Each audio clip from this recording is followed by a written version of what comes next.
Hello बच्चे। Arithmetic progression में हम लोग थे और ये लेक्चर नंबर 5 है। अर्थमेटिक प्रोग्रेशन के लेक्चर नंबर 5 में हम कुछ और न्यूमेरिकल्स करेंगे, जैसे कि पिछली 2 क्लास से हम न्यूमेरिकल ही कर रहे हैं और इम्पोर्टेंट न्यूमेरिकल इधर उधर से ला करके हम लोग सॉल्व कर रहे हैं। ठीक है, तो अभी और भी न्यूमेरिकल करते हैं। इसके बाद हम लोग पढ़ेंगे सिलेक्शन ऑफ एन एपी, उसके बाद पढ़ेंगे सम ऑफ एपी, उसके बाद कुछ एप्लीकेशन क्वेश्चन करेंगे, फिर ये चैप्टर आपका ख़त्म होगा। तो बिना टाइम वेस्ट किए हम लोग क्वेश्चन करते हैं। Question number next. The 24th term of an AP is twice its 10th term, है ना। किसी एपी का जो 24वां टर्म है ना, वो 10वें टर्म के 2 गुना है। यहाँ पे ट्वाइस लिखा है, देखो यहाँ पे ट्वाइस लिखा है। उसके बाद सेकंड क्या क्या करा कि शो दैट, आप ये दिखाइए कि 72nd term is 4 time of 15th term. उसी एपी का 72nd टर्म जो है ना, वो उसी एपी के 15th टर्म के 4 टाइम है। देख रहे हो, ये क्वेश्चन है, इसमें एपी दिया नहीं है। तो ऐसे क्वेश्चन में सबसे पहले हमको फर्स्ट टर्म और सेकंड टर्म मानना पड़ेगा। ठीक है, फर्स्ट टर्म से सेकंड टर्म मान के ही हम कुछ कर सकते हैं। ठीक है, तो करते हैं। Let first term equals to a common difference equals to D.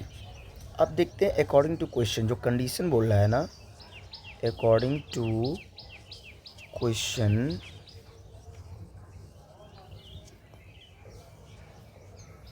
क्या बोल रहा है, ए 24th टर्म यानी A24 is equal to twice of A10, है ना। देखो यहाँ पे कंडीशन मैच कर रहा है। 24th टर्म जो है एपी का, वो उसी एपी के 10th टर्म के ट्वाइस है। ट्वाइस मतलब मल्टीप्लाई, ट्वाइस थ्राइस 4 टाइम, ठीक है ना। तो हम करते हैं, इसमें क्या करेंगे, ए प्लस जितना टर्म होता है उससे एक कम नंबर ऑफ़ डी होता है, तो यहाँ पे 23D हो जाएगा। ये हम बहुत पहले डिस्कस कर चुके हैं। यहाँ पे क्या हो जाएगा, 2 इंटू ए प्लस 9D। यहाँ क्या हो जाएगा, A plus 23D equal to 2A plus 18D। फिर यहाँ पे क्या हो जाएगा, ए इधर जाएगा तो आप you will get a equal to 23D minus 18D। तो ए इक्वल टू, अब लोग पाएंगे कितना हो जाएगा, 5D, है ना। 5D का अंतर यहाँ आएगा। यहाँ पे क्या किया ना, इसको यहाँ लेके चले गए और इसको यहाँ लेके चले गए, माइनस कर दिया। ठीक है, तो हमको ये मिल गया। ठीक है, तो ये इक्वेशन नंबर फर्स्ट हो जाएगा। अभी इसका आएगा उपयोग। अब जैसे यहाँ वाला बोल रहा है, ये वाला कंडीशन करते हैं कि 72 term is equal to 4 time of 15th term, यानी हम इसको लिख सकते हैं A72 equals to A15 into 4। यही प्रूफ करना है। तो हम क्या करेंगे ना, LHS RHS दोनों लेके चलेंगे और देखते हैं लास्ट में कुछ ना कुछ आएगा। A72 मतलब A71D। ठीक है, जनरल टर्म ऐसे ही लिखते हैं। यहाँ हो जाएगा 4A प्लस 14D। तो ये हो जाएगा A plus 71D equal to 4A plus 56D। यहाँ हो जाएगा। अब ये क्या क्या करेंगे, इसको इस तरफ लेके चलेंगे, या ए की जगह वैल्यू भी रख सकते हैं। एक क्वेश्चन नंबर फर्स्ट से ए की जगह हो जाएगा 5D plus 71D equals to 4 into 5D plus 56D। ठीक है, सो 5D 71D कितना हो जाएगा, 76D इक्वल्स टू, इधर देखो 20, इधर आएगा 20 प्लस 56 कितना हो जाएगा, यहाँ भी 76D हो जाएगा। तो देखा जाए तो ये LHS equals to RHS equal है। हो गया प्रूफ। ठीक है, यही तो हमको करना था। इसको कंडीशन को ये प्रूफ करना था कि जो सॉल्व करते करते जो टर्म इधर आएगा वही टर्म इधर भी आना चाहिए, तो हम बोल सकते हैं LHS इक्वल टू RHS। अब आप इसको DD काट भी सकते हो, 70 काट सकते हो, कोई फ़ायदा नहीं है, वो यही हमको लेके आना था, LHS इक्वल टू RHS। ये है क्वेश्चन। नेक्स्ट है question, how many 3 digit number divisible by 9। ऐसे कितने नंबर है जो 9 से डिविजिबल होंगे 3 डिजिट का। तो देखो 3 डिजिट नंबर शुरू होता है 100 से और ख़त्म होगा 999 से, ठीक है ना। 100 में अगर हम डिवाइड करें 9 का, तो 9 1 जा 9, यहाँ 0, फिर 9 1 जा 9, फिर यहाँ 1 0। यहाँ कितना नंबर आए कम से कम कि ये डिवाइड हो जाए। 1 भी आए 11 तब भी नहीं होगा, 2 आए तब भी नहीं होगा, 3 आए तब भी नहीं होगा, 13 भी नहीं होगा, 4 आए तब भी नहीं होगा। तो अगर हम 9 को 108 ले आए ना, 9 1 जा 9, ये हो गया, और 9 2 जा, यही 3 डिजिट का पहला वो नंबर है जिससे 9 डिविजिबल होगा। लास्ट में चेक करते हैं, अगर हम 1000 लिख दिए तो ये 4 डिजिट हो जाएगा, तो इससे पिछले चलते हैं 999, और ये ऑब्वियसली 9 से डिविजिबल होगा। तो हमको क्या मिल गया, हमको फर्स्ट टर्म मिल गया और लास्ट टर्म मिल गया। नंबर ऑफ टर्म निकाल लेते हैं, वही हमारा आंसर हो जाएगा, ठीक है। तो ऐसे लिखेंगे, first number of 3 digit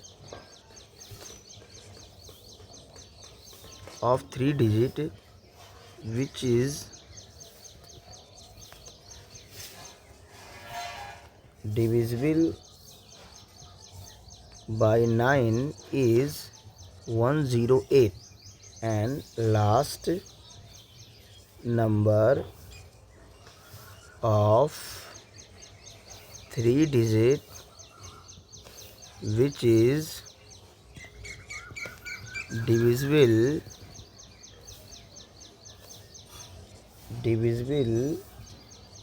by 9 is 999, ठीक है।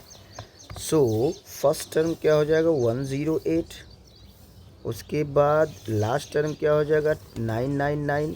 हाँ, डी क्या हो जाएगा, हमने आपसे ऐसे क्वेश्चन और भी सॉल्व किया था। हमने बोला था कि जिसका मल्टीपल बोले वही उसका डी होता है, यानी 108 के बाद एक ऐसा नंबर आएगा जो 9 से डिविजिबल होगा, तो आप इसमें 9 ऐड कर दो, वही आएगा, ठीक है। तो डी आपका कहीं ना कहीं 9 होगा, जो मल्टीपल होता है वही उसका डी होता है, ठीक है। नंबर ऑफ टर्म हमको निकालना है, n equals to number of term.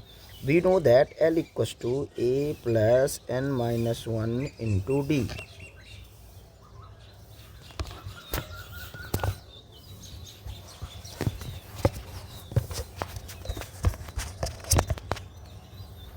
Into D, तो ये क्या हो जाएगा 999 equals to 108 equals to n-1 into 9।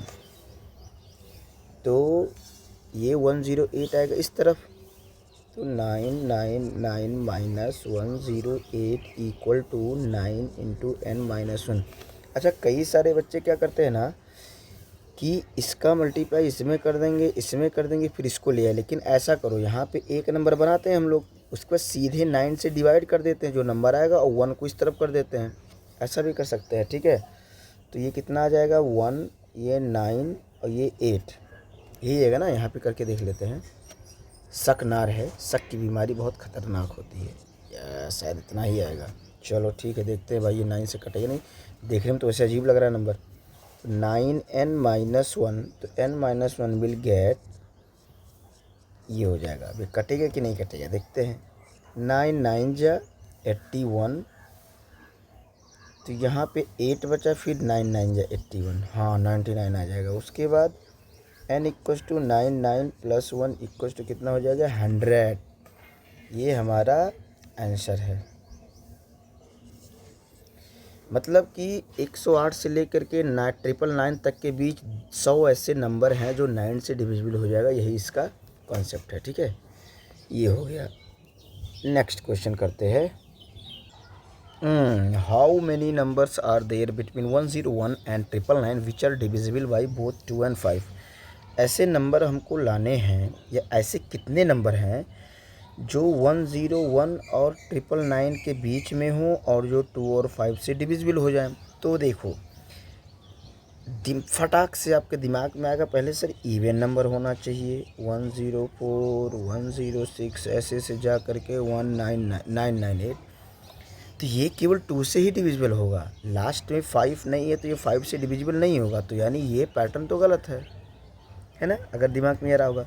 दूसरा दिमाग में आ जाएगा 105 205 115 125 ऐसे करके 5 में आएगा 995। ये भी केवल आपका 5 से डिविजिबल होगा। हमको क्या चाहिए, 2 और 5 दोनों से हो, 2 और 5 दोनों से हो। तो अब बताओ लास्ट का डिजिट ऐसा क्या होना चाहिए जो 2 और 5 से दोनों से करते हो, ऑब्वियसली 0। 2 × 5 = 10, ये 0 आना चाहिए। यानी पहला टर्म क्या आएगा 110, दूसरा टर्म क्या आएगा 120, तीसरा क्या आएगा 130, ऐसे dash dash dash dash dash total last में कहाँ जाएगा 990, क्योंकि 998 भी नहीं डिवाइड होगा 5 से, 997 भी नहीं होगा, 996 भी नहीं होगा, 995 5 से होगा लेकिन 2 से नहीं होगा, 994 भी केवल 2 से होगा। तो ये लास्ट अब ये हमारा एपी है, रिक्वायर एपी ये है। Now first term is 110 and D is 10 and L is 990 and we have to find number of term। वैसे नंबर्स के फॉर्म में जो आते हैं क्वेश्चन नंबर्स पे, वो हमेशा नंबर ऑफ टर्म ही फाइंड करने को ज़्यादातर देखता है। We know that L = A + n - 1 × D, तो हो जाएगा 999 = 110 + n - 1 × D, D is 10। तो ये हो जाएगा, ये जाएगा इस तरफ, तो कितना हो जाएगा 988, है ना।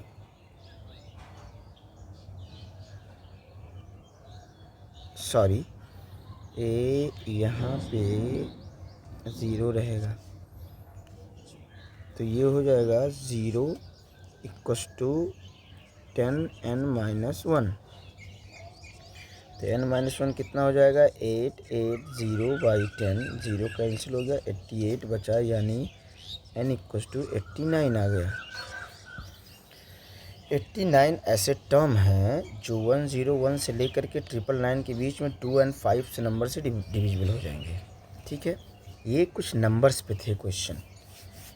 अभी नंबर्स पे पिछली क्लास भी करवाया था तो लगभग कवर हो गया अच्छा खासा। अब हम थोड़ा एप्लीकेशन बेस्ड करते हैं, ठीक है ना। उसके बाद थोड़ा प्रूफ टाइप करते हैं, इसमें अल्फ़ाबेट वगैरह आते हैं, तो एप्लीकेशन बेस्ड करते हैं। अगला क्वेश्चन है, in a flower bed there are 43 rose plant in first row, 43 rose plant in first row, 41 in second, 39 in third, यानी दो रोज प्लांट के कम होते जाने, लास्ट में 11 हुआ। तो कह रहा है कि ऐसे कितने रोज प्लांट होंगे। तो अभी देखो बनाते हैं, जैसे मान लो ऐसे ऐसे ऐसे ऐसे ऐसे ऐसे ऐसे ऐसे है 43, ठीक है।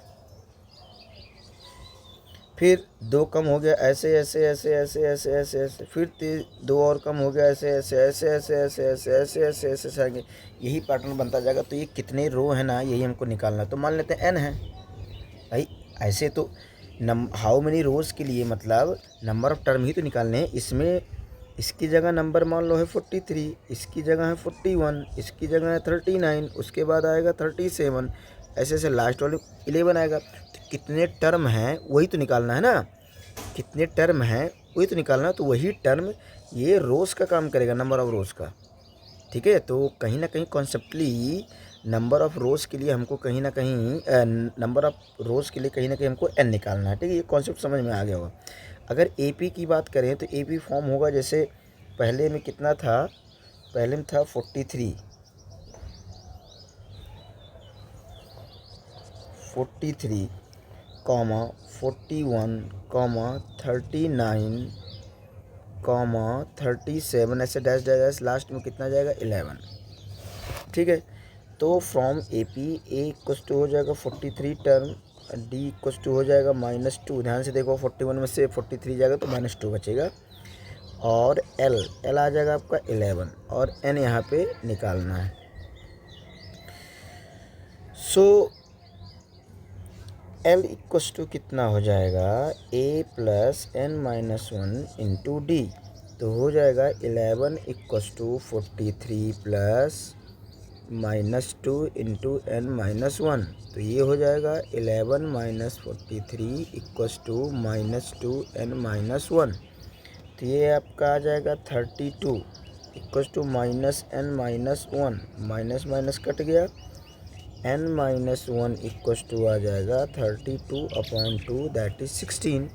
तो एन इक्वस टू आ जाएगा 16 + 1 17।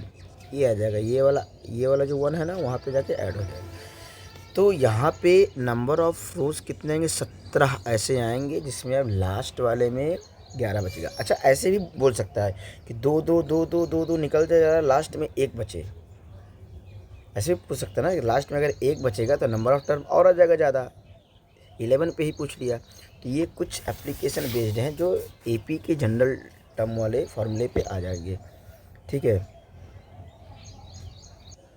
क्वेश्चन क्या है, a sum of 2800 rupees is to be use to award 4 prizes. 2800 रुपये हैं, उसको 4 प्राइज़ों में बांटना है अवार्ड में। If each prize after first is 200 less than the preceding prize, find the value of each of prize. अगर पहले वाले को हम कुछ रुपया दे रहे हैं ना, तो दूसरे वाले को 200 कम देंगे, तीसरे वाले को उससे भी 200 कम देंगे, चौथे वाले को उससे भी 200 कम देंगे। तो बोल रहा है कि प्रत्येक का प्राइस कितना होगा।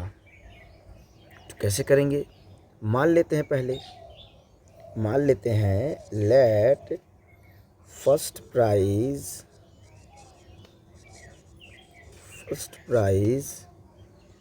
अवार्ड ऑफ रुपी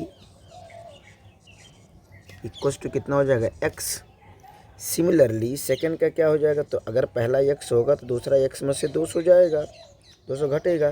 फिर तीसरा क्या होगा, इस पिछले वाले से 200 घटेगा।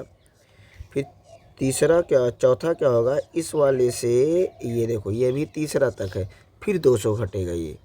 ठीक है, ये हमारा कंडीशन आएगा। तो ओवरऑल क्या बनेगा, एपी का form x - 200 x - 400 x - 600 equals to, नहीं ये हमारा एपी बनेगा। अच्छा इनका सम ना 2800 होना चाहिए। तो ये तो खैर बहुत आसान हो गया question.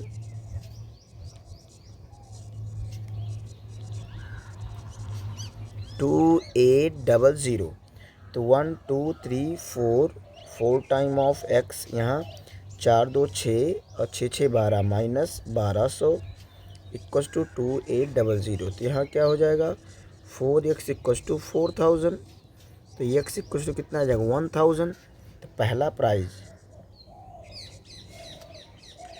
First award equals to 1000। अब 2 2 माइनस करके चले जाओ, उसके बाद 800, उसके बाद 600, उसके बाद 400, है ना, बस यही है। अब हम लोग क्वेश्चन करते हैं कुछ प्रूफ टाइप के, कि so that pth term qth term, देखिए होगा ना कि क्यूएथ टर्म पीएथ, जैसे इसमें अल्फ़ाबेट आएंगे, नंबर्स नहीं आएगा। ऐसे भी क्वेश्चन एग्जाम में आते हैं, इसमें केवल अल्फ़ाबेट आएगा, पी आएगा, क्यू आएगा, ए आएगा, एन आएगा, एम आएगा। ठीक है, तो ऐसा भी क्वेश्चन कर लेते हैं। अब क्वेश्चन मज़ा आएगा। ये सब अजीब अजीब से, इसमें नंबर्स नहीं पाओगे आप लोग, ऐसे क्वेश्चन में नंबर्स पाओगे ही नहीं, केवल अल्फ़ाबेट पाओगे, pth term, qth term, M term, nth term.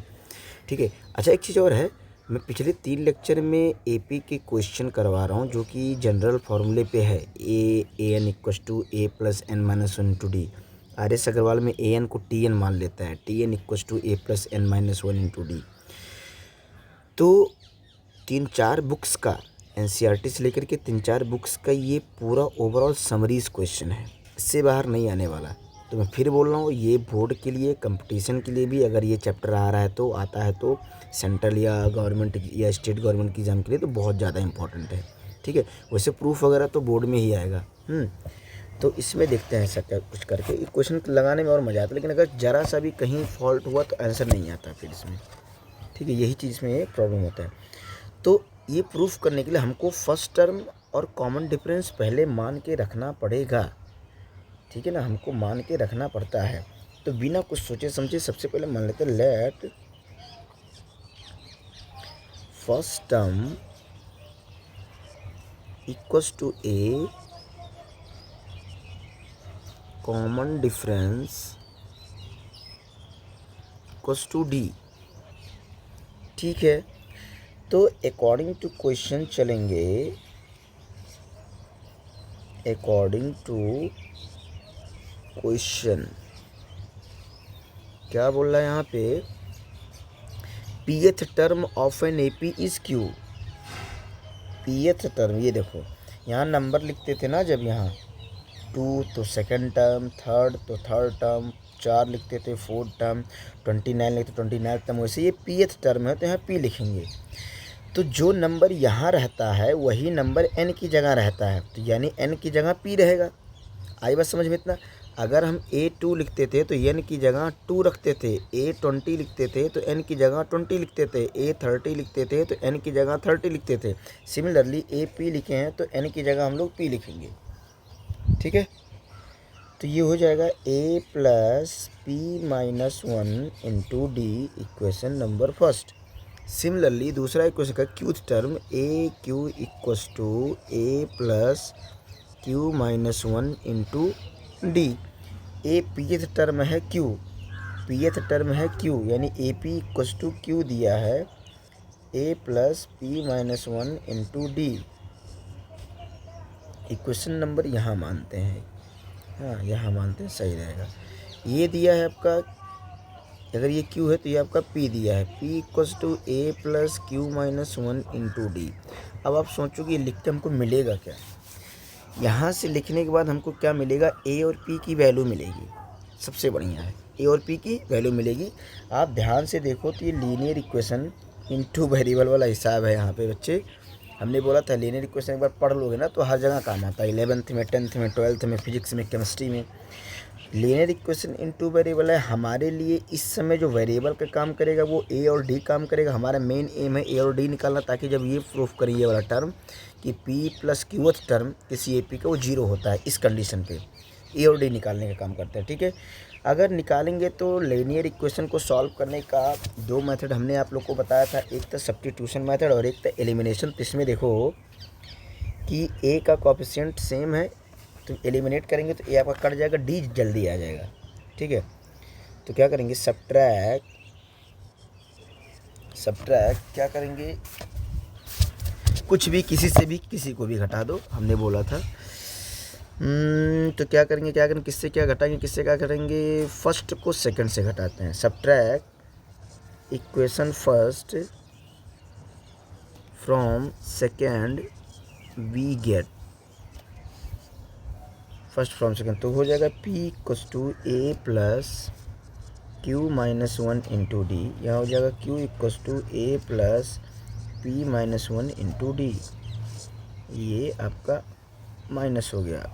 अरे कितना बार माइनस लगेगा अभी, ये तो ये वाला कट गया, देख लो यहाँ का ये माइनस था, थोड़ा लंबा हो गया, माइनस जहाँ लगाना था वहाँ नहीं लगा। तो ये हो जाएगा P माइनस क्यू, ये क्या हो जाएगा, ध्यान से देखो, ये माइनस ये Q minus 1 into D minus P minus 1 into D. तो ये क्या हो जाएगा, P minus Q equals to आ जाएगा, D कॉमन ले लें तो अंदर बचेगा Q minus 1 minus P plus 1। हमने क्या किया, D को बाहर निकाल लिया और ये ब्रैकेट ओपन कर दिया, ये ब्रैकेट ओपन कर दिया, ये वाला हो जाएगा आपका प्लस यहाँ जाके। तो यहाँ पे देखो -1 +1 कट गया तो P minus Q equals to हो जाएगा D, यहाँ बचेगा Q माइनस P। अब ये देखो अभी ये काट नहीं सकते, तो या तो यहाँ से माइनस कॉमन ले लें ताकि Q माइनस P हो जाए, माइनस लेने पे चेंज होता है साइन, और यहाँ हो जाएगा Q माइनस P। अब सेम हो गया तो अब ये दोनों कट जाएगा, D इक्वस टू क्या आ जाएगा, -1। ठीक है, D इक्वस टू आपका -1 आ गया। Now put D equals to -1 in equation first में या सेकंड में कहीं भी रख दें, हमने बोला था कहीं भी रख सकते हो। तो इक्वेशन फर्स्ट, यहाँ क्या हो जाएगा, Q equals to A plus -1 into P minus 1, D equals to -1 रख दिया। तो ये क्या हो जाएगा, Q equals to a minus P plus 1, तो ए इक्वल टू क्या हो जाएगा, पी चला जाएगा इस तरफ, 1 भी चला जाएगा इस तरफ, तो क्या हो जाएगा क्यू प्लस पी माइनस 1। ये आ गया आपका ए की वैल्यू। अब क्या बोला, अच्छा डी भी मिल गया, ए भी मिल गया। अब क्या बोल रहा है कि A P plus QS term zero करना है हमें, तो एन की जगह ये लिखा जाएगा पूरा, जैसा कि अभी हमने बताया। तो P plus qth term equals to A plus N की जगह लिखा जाएगा P plus Q minus 1 into D. तो यहाँ पे हो जाएगा A की जगह Q plus P minus 1 plus D की जगह माइनस 1 लिखा जाएगा, अंदर P प्लस क्यू माइनस 1 है, तो Q प्लस P माइनस 1, और यहाँ मल्टीप्लाई कराओ minus P minus Q plus 1। अब देखो ये 0 0 0 कितना आ गया 0। फाइनली हम पा गए कि P plus qth term equals to 0। ठीक है, ये ऐसे क्वेश्चन है। आपने देखा इसमें कहीं नंबर्स का यूज़ नहीं हुआ है, इसमें केवल अल्फ़ाबेट का यूज़ हुआ, तो ऐसे क्वेश्चन पूछता है। हाँ, ताकि भाई मेंटल एबिलिटी डेवलप्ड हो। भाई मैथमेटिक्स पढ़ने का यही मतलब है। इसमें हमको जितना प्रूफ वाला टाइम है ए और डी मानना पड़ता है, क्योंकि फर्स्ट टर्म और common difference he A P start होता है हम लोग का। ठीक है ना, तो नेक्स्ट क्वेश्चन लेते हैं कुछ ऐसा अच्छा सा। नेक्स्ट क्वेश्चन है, if M plus 1th term of an A P is twice the N plus 1th term. ठीक है, M plus 1 term A P का एन प्लस 1 टर्म का 2 गुना है। Prove that 3m plus 1 term is twice the m plus n plus 1 term. एक तरह सब अजीब अजीब दिया, एकदम पूरा मार के कन्फ्यूजन कर दिया है। सो क्या मानते हैं, वैसे बिना सोचे समझे पहले मान लो let first term equals to, अरे सॉरी ए मान ले यार, 1a and common difference equals to D. According to question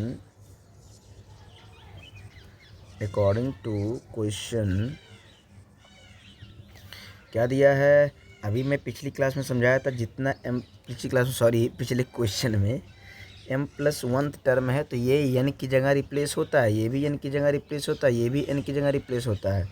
क्या दिया है, a m plus 1th term equals to twice of a n plus 1th term, है ना, साफ साफ ये दिया है।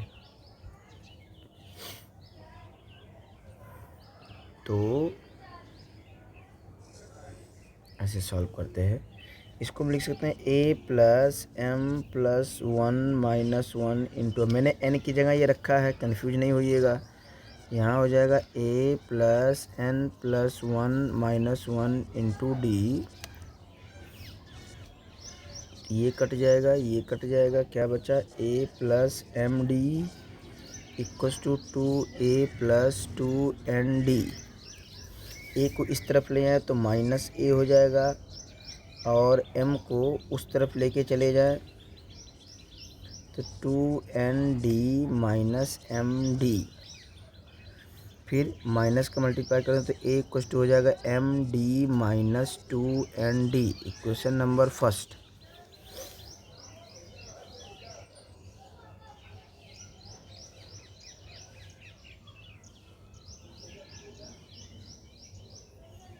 अब हमको क्या ये वाला प्रूव करना है कि इसका जो है ना इसके ट्वाइस है, तो इसको हम जैसे पहले क्वेश्चन में लिखे थे क्या कि a3m plus 1 equals to 3, sorry twice time है, ट्वाइस सेकेंड टाइम, a कितना हो जाएगा m प्लस n प्लस 1, यही हमको प्रूफ करना है। अगर इधर भी सॉल्व करते जाएंगे और इधर भी सॉल्व करते जाएंगे, अगर सॉल्व करते करते LHS RHS सेम हो, जैसे वहाँ पे आया था 76D समथिंग करके, तो ये हो जाएगा प्रूफ। ठीक है ना, तो हम ये करते हैं, तो ये हो जाएगा a plus 3m plus 1 minus 1, ये n की जगह रखा हूँ, into D equals to 2a m plus n plus 1 minus 1 into D, ये कट जाएगा, ये कट जाएगा, a प्लस 3md यहाँ पे हो जाएगा 2 इंटू ए प्लस एम डी और एन डी।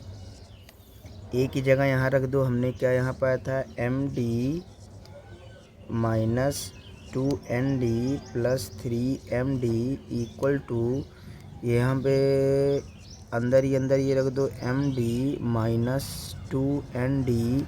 ये सेकंड मत समझ लेना, ये आपका सेकंड ऐसे लिखा जाता है, हाँ, नहीं तो भावनाओं में बह जाओ। ये आपका ND रहेगा, ठीक है, ये N है, ये D है, सबस्क्रिप्ट नहीं है। तो ए की जगह हमने ये लिख दिया प्लस MD प्लस ND, ठीक है। तो यहाँ पे देखो 3MD 1 MD, तो ये हो जाएगा आपका 4MD minus 2ND equals to 2ND में से 1 ND जाएगा तो माइनस ND बचेगा, MD हो जाएगा आपका 2MD, ठीक है। तो ये हो जाएगा 2 कॉमन ले लो तो MD minus ND equals to 2MD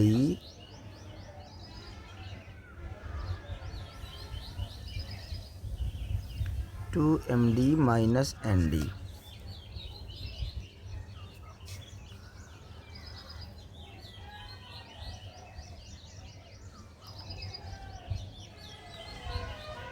और यहाँ, अच्छा हाँ, यहाँ भी 2 का था,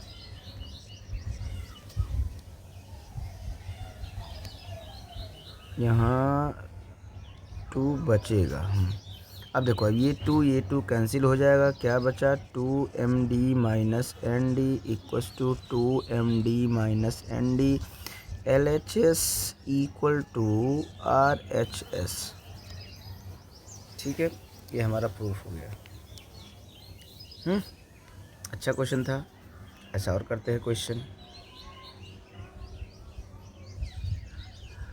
if mth term of an A P is 1/n, वैसे ये क्वेश्चन नंबर जो इससे पहले वाला पहले करवाया था उस टाइप का है। nth term is 1/m so that mth term is 1, ठीक है। तो वही है, late first term is a and common difference is d।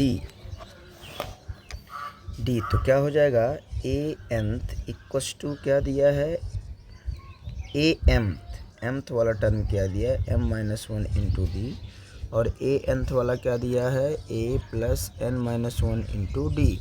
a mth दिया है 1/m, नहीं 1/n दिया, हाँ यहाँ देखो ये अपोजिट दिया है, 1/m equals to a plus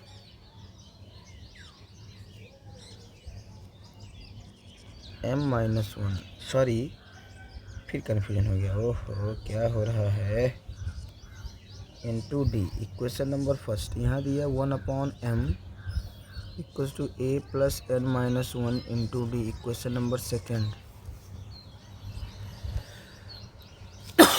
फिर वही 2 इक्वेशन मिला है, सब्स्टिट्यूट करते हैं, आई मीन एलिमिनेट करते हैं, गलती से निकल गया।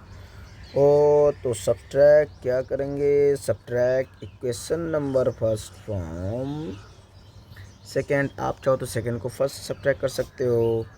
तो 1/m equals to a plus n minus 1 into D, 1/n equals to a plus m minus 1 into D. तो ये आपका माइनस हो जाएगा, ये कट गया, इधर बचेगा 1 minus n upon 1 minus n equals to क्या हो जाएगा, n minus 1 D minus m minus 1 into D. हो कैसे आएगा बच्चे, यहाँ से d कॉमन ले लो तो क्या आ जाएगा, n minus 1 minus m plus 1, तो ये कट जाएगा, और सॉरी यहाँ पे n रहेगा, तो 1/m minus 1/n D into क्या रहेगा, n माइनस m। यहाँ LCM ले लो तो ऐसे करके, तो n minus m upon mn equals to n minus m, यहाँ भी ब्रैकेट लगा देते हैं, अच्छा लगेगा, बढ़िया लगेगा, फीलिंग अच्छी आएगी। ये कट गया सामने, then we will get D equals to 1/mn, इससे छोटा तो आ नहीं सकता। Put D equals to 1/mn in equation first में भी रख सकते हो, सेकंड में भी रख सकते हो, डोंट वरी, कोई बात नहीं है बच्चे। तो ये हो जाएगा m-1 इंटू डी हो जाएगा 1/mn। 1/n इक्वल्स टू हो जाएगा m-1/mn, ये जाएगा इस तरफ, तो a इक्वल्स टू क्या हो जाएगा 1 - n/m-1 into mn। Cross multiply करो तो ये हो जाएगा mn माइनस mn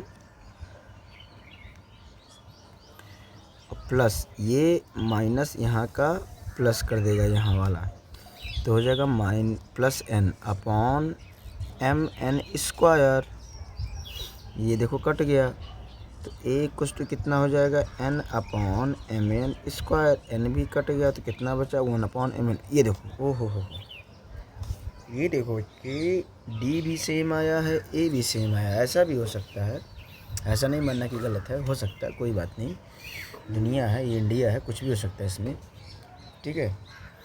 तो हमको क्या बेसिकली प्रूफ क्या करना है कि a टर्म इक्वल्स टू 1, तो रख देते इसी में a plus -1 into D equals to 1।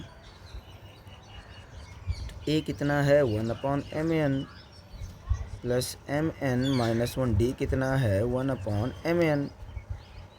ए यार यहाँ पे लिखना पड़ेगा, ये हम LHS वाला पार्ट लिए, ठीक है, ये LHS वाला पार्ट लिए। सो 1/mn यहाँ पे हो जाएगा mn/mn माइनस 1/mn, ऐसे लिख सकते हैं। ये वाला कट गया, ये वाला कट गया, कितना आया डायरेक्ट 1 इक्वल्स टू RHS। ओहो, ठीक है, ये क्वेश्चन खत्म। ऐसे भी आ सकते हैं। लास्ट क्वेश्चन करते हैं, उसके बाद मैं कुछ होमवर्क दे देता हूँ। होमवर्क में आप लोग करते लाते रहिएगा। क्वेश्चन नंबर, ये बहुत सुंदर क्वेश्चन है। क्वेश्चन सुंदर होता है, नहीं होता ना, या अच्छा या ख़राब होता है, बट अंदर से फीलिंग आ रही है, बहुत सुंदर क्वेश्चन है। एक दो कॉन्सेप्ट और लगे। If nth term of an progression be a linear expression in n, then prove that this progression is an AP। कहते हैं कोई भी सीक्वेंस लिखा हो, अगर दो सीक्वेंस का डिफरेंस, मैं सब्ट्रैक्शन नहीं बोल रहा हूँ, डिफरेंस, अगर दो सीक्वेंस के दो टर्म के, एक सीक्वेंस के दो टर्म का डिफरेंस अगर कांस्टेंट आती है, दैट इज़ कॉल्ड AP। अच्छा, लीनियर इक्वेशन को पढ़ाते समय हमने बताया था आप लोगों को कि लीनियर इक्वेशन का जनरल फॉर्म क्या है। मैंने वहाँ पे लिखा था y = mx + c, ये आपका स्ट्रेट लाइन का है, समझे ना। इसका ग्राफ कैसे जाएगा, y एक्सिस पे c इंटरसेप्ट का पॉइंट पे कटेगा ये, ठीक है ना। ये आपका y = mx + c पे है। तो यहाँ पे क्या रहेगा, अब यहाँ पे भाई साहब ने बोला है कि nth टर्म जो है ना वो एक AP शो कर रहा है, तो nth टर्म पहले लिख लेते हैं। तो जैसे भाई फर्स्ट टर्म सेकंड टर्म लिखते हैं। First term equals to A and, नहीं कुछ भी नहीं लिखते हैं, कांस्टेंट लेते हैं। ऐसे कैसे हो सकता है। y = mx + c, ये आपका स्ट्रेट लाइन का इक्वेशन है कॉमनली। वैसे 11th में तो ये पढ़े होंगे, 10th में जो पढ़ाया था ये c, तो कहीं ना कहीं यही है एक हिसाब से, ठीक है ना। सो कह रहा है कि tn को nth, तो TAN ये हो जाता है y की जगह, और a मान लिया, m कांस्टेंट है तो यहाँ पे a कांस्टेंट मान लिया, n है x की जगह वेरिएबल, प्लस b है कांस्टेंट ले लिया, जहाँ पे a, b आपका रियल नंबर है। ये an कैसे प्रूव करेंगे कि ये आपका AP है। AP में जैसे मान लो कि A1, A2, A3, A4 रहता है, तो D निकालने क्या रहता है, दूसरे वाले को पहले से घटाओ, या तीसरे वाले को दूसरे से घटाओ, या चौथे वाले को तीसरे से घटाओ। तो हमने एक फार्मूला लिखा था D = AN - AN - 1। ये देखो nth term minus n - 1th term का डिफरेंस, तो ए एन है, अब हम ए एन माइनस वन निकाल लेते हैं। तो ये क्या हो जाएगा, और यहाँ सारे सब्ट्रैक्ट करेंगे डी ही डी आएगा, यानी कांस्टेंट वैल्यू आनी चाहिए। तो ये आपका ये हो गया। अब डी को निकालने के लिए, कांस्टेंट वैल्यू आने के लिए क्या होगा, ए एन माइनस वन। तो हो जाएगा A N minus one plus B minus A N plus B. तो ए गलत सही तो नहीं लिख दिया यार, अच्छा हाँ ठीक है, A N minus A plus B, इसमें ब्रैकेट ओपन करते हैं, ये हो जाएगा, ये आपका कट गया, ये आपका कट गया, कितना आया माइनस ए आ गया माइनस वन। सही है कि नहीं, हमको नहीं लग रहा, मैं प्लस से आना चाहिए। गलती कर दिया, गलती ये कर दिया कि यहाँ तो सही लिखा हूँ लेकिन यहाँ गलत घटा दिया हूँ, ये वाला बाद में रहना था क्योंकि ये वाले से हम ये घटा रहे हैं। लग रहा दिमाग एग्जॉस्ट हो गया। तो ये हो जाएगा A N plus B minus A N minus one plus B. तो हो जाएगा A N plus B minus A N plus A plus minus B. तो बी कट गया, ए एन कट गया, कितना है ए, देखो कांस्टेंट वैल्यू आई ना डी। तो ये आपका ए पी में है। अब कुछ एच डब्ल्यू ले लेते हैं, आप लोग एच डब्ल्यू लिख लो। पहला एच डब्ल्यू है, पहला है if M time the Mth term, M गुना एमथ टर्म का ए पी का, वो एन टाइम nth टाइम के इक्वल है, जहाँ की एम और एन सेम नहीं है, ठीक है ना। So that M plus N term is zero, ये आपको करना है, ठीक है। और दे दें अच्छा क्वेश्चन, हाउ मैनी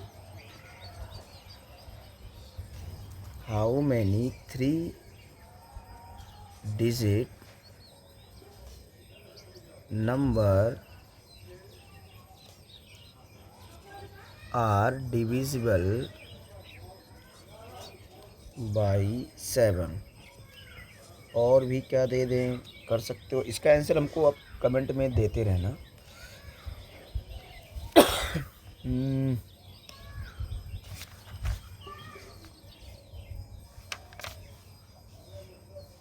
और दे दिया इंटरेस्ट पे एक क्वेश्चन दे दिया, तन्वी एप्लीकेशन बेस्ड पे भी दे दे रहे हैं, ठीक है ना।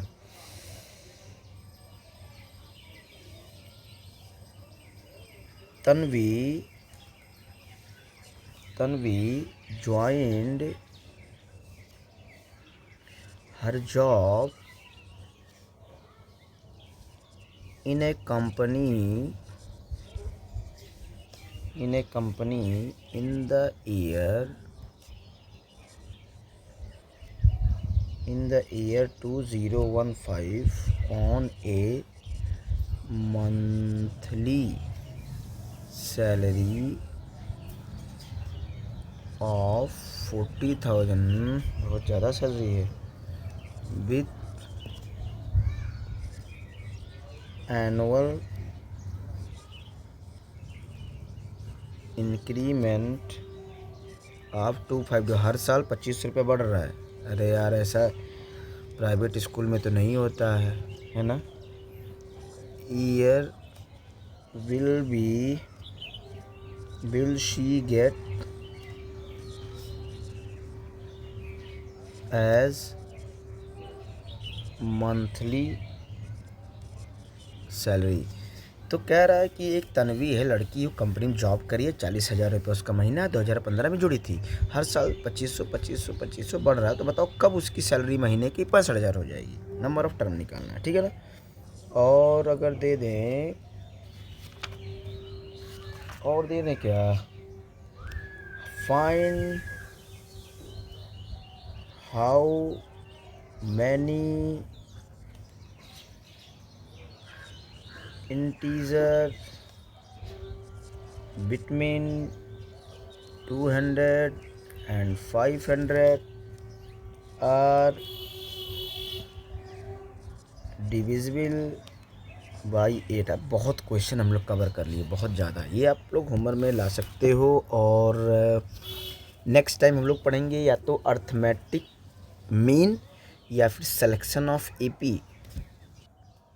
सिलेक्शन ऑफ एपी में जैसे बोलता है ना कि लगातार 3 एपी का सम इतना है, 4 एपी का था सम इतना है, तो हम लोग यही से ही मानते हैं ए प्लस ए प्लस डी। ऐसे मानने में 3-4 नंबर में बहुत कॉम्प्लेक्स बन जाता है, तो पीछे भी एक आध टर्म लेके जाते हैं। तो किस क्वेश्चन के हिसाब से एपी का सिलेक्शन कैसा होगा ये हम लोग नेक्स्ट क्लास में पढ़ेंगे, और आप अच्छे से पढ़ते रहिए। जैसा कि प्राइम मिनिस्टर जी ने हम बोला है कि एनर्जी को सेव करिए, आप जितना इम्पोर्टेंट हो सके उतना ही बाइक और कार का इस्तेमाल करिए, साइकिलिंग करिए, साइकिलिंग करना वैसे भी अच्छी बात है, पढ़ते रहिए घर पे। ठीक है, okay, bye bye, thank you.